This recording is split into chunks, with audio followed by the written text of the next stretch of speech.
Assalamualaikum warahmatullahi wabarakatuh. Pagi ini kita akan membahas tentang biaya satuan atau unit cost. Apa definisi atau pengertian dari biaya satuan atau unit cost? Seperti yang kita sudah diskusikan di video saya yang lalu, bahwa biaya atau total cost itu adalah sejumlah biaya yang dibutuhkan untuk menghasilkan sejumlah produksi, sejumlah output dalam periode waktu tertentu. Sehingga kalau unit cost itu berarti sejumlah biaya yang dibutuhkan untuk menghasilkan satu satuan output tertentu, tidak dalam bentuk satu periode, tapi hanya untuk satu satuan tertentu. Sehingga kalau kita aplikasikan di dalam pelayanan kesehatan, misalkan di pelayanan poliklinik begitu, maka yang disebut sebagai unit cost itu adalah biaya rata yang diperlukan oleh poliklinik tersebut untuk melayani satu orang pasien di poliklinik anak tersebut. Misalkan kalau polikliniknya adalah poliklinik anak, demikian juga untuk poliklinik jantung, poliklinik penyakit dalam, dan seterusnya. Tetapi nanti pada saat kita menghitung unit cost untuk masing-masing tindakan, mungkin perlu ada pendekatan yang berbeda. Karena kalau rata-rata itu kan tidak sama. Misalkan kalau kita lihat variasi yang sangat berbeda itu adalah pelayanan di contohnya poliklinik gigi begitu. Yang satu adalah scaling, yang satu cabut gigi, yang satu tumpatan, atau mungkin juga ada odontektomi begitu. Itu kan tindakan-tindakan yang sangat berbeda, membutuhkan bahan habis pakai yang sangat berbeda, kemudian membutuhkan waktu yang sangat berbeda.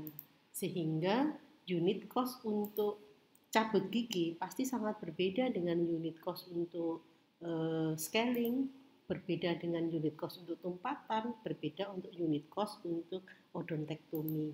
Nah, yang akan kita bicarakan ini adalah unit cost rata-rata, sehingga yang nanti cocok digunakan untuk menggunakan pendekatan ini adalah pelayanan-pelayanan yang bersifat homogen. Misalkan pelayanan di poli penyakit dalam yang relatif hampir tidak ada tindakan. Pasien yang datang dengan keluhan misalkan diabetes atau hipertensi itu relatif akan mendapatkan pelayanan yang sama dari dokternya, yaitu dalam bentuk konsultasi, dalam bentuk pemberian advis, kemudian setelah diperiksa dan tanpa melakukan pemeriksaan penunjang. Kalau penunjang nanti kan masuknya di unit cost untuk laboratorium, tapi di poliklinik sendiri kan merupakan pelayanan konsultasi saja, sehingga waktu yang dibutuhkan, kemudian resources yang dibutuhkan untuk melayani pasien dengan diabetes, dengan hipertensi itu akan sama untuk poli penyakit dalam. Sehingga itu yang nanti bisa kita gunakan pendekatan unit cost yang bersifat rata-rata. Yang berikutnya rumusnya, sehingga rumus unit cost aktual atau average cost atau unit cost yang sesungguhnya secara rata-rata itu adalah total cost dibagi dengan Q aktual atau dibagi dengan jumlah pasien yang real. Itulah yang kita sebut sebagai unit cost aktual. Unit cost aktual itu tidak bisa dipakai sebagai dasar penetapan tarif. Kenapa? Karena sangat tergantung pada besar kecilnya layanan aktual. Kalau kebetulan jumlah pasien yang dilayani dalam periode waktu tertentu itu relatif banyak, maka unit cost aktualnya itu akan menjadi relatif kecil. Sedangkan kalau jumlah layanan pasiennya itu kecil, maka relatif unit cost aktualnya akan menjadi lebih besar. Nah, untuk unit cost prerata yang bisa dipakai sebagai dasar penetapan tarif, khususnya untuk pelayanan-pelayanan yang bersifat homogen, maka kita seharusnya menggunakan unit cost yang bersifat normatif. Apa bedanya? Bedanya adalah total cost itu akan kita bagi menjadi fixed cost dan variable cost. Karena fixed cost ini nanti yang harus dibagi dengan jumlah layanan kapasitas yang sesuai dengan kapasitas produksi. Sedangkan variable cost otomatis akan dibagi dengan jumlah layanan aktual. Dengan menggunakan rumus unit cost normatif inilah yang bisa dipakai sebagai dasar penetapan tarif untuk pelayanan-pelayanan yang bersifat homogen. Karena unit cost normatif ini besarannya ketidakefisienan yang dilakukan oleh pemberi layanan tidak akan dibebankan pada pasien. Jadi pasien benar-benar akan mendapatkan harga sesuai dengan yang seharusnya.